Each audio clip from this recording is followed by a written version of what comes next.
Never been in trouble before and had even called Tampa police for protection.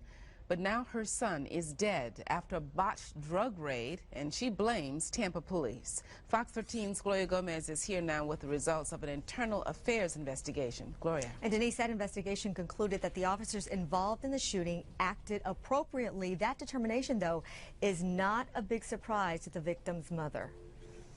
Patty Silliman says her son, Jason Westcott, feared for his life months before his death. He had a bunch of people at his house. Originally, they said they were going to handcuff him and rob him. So Jason turned to the police for help. They were there for like 5 hours. But Patty says the same police department her son turned to for protection ended up killing him months later in a botched drug raid. You go in there with an army of guys and gun down my son? I mean, really? And then find $2 worth of marijuana, which they probably had to scrape off of everything they could possibly find. Now an internal affairs investigation concludes the two SWAT officers involved were justified because they feared for their lives. I knew from day one they were doing something to cover up. With all the inconsistencies, the 3 different stories of how they even got to my son's house in the first place. At first, Tampa police told reporters neighbor complaints led to the raid. Then they said information came from an undercover officer. The story changed a 3rd time when police revealed they used a confidential informant.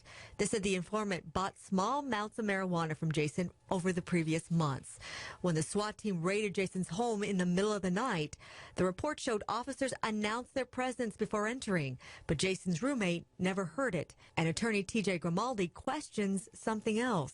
One officer said it was the loudest knock and announce that officer had ever heard in their history in law enforcement. When you read a comment like that is so overboard and so over the top, you know that is a trained, planted statement. Patty and her attorney are considering legal options. I want to know who is going to hold Tampa Police Department accountable for killing my son. And says things at TPD need to change. You should have to have some kind of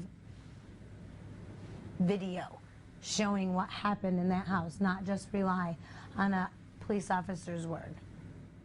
And Denise, Patty also questions why the SWAT team had to be called for this operation, but Tampa police said because the informant said that Jason always had a weapon with him every time of these drug transactions happened, it's their standard operating procedure to involve the SWAT team. Reporting live in the newsroom, I'm Gloria Gomez. Now back to you.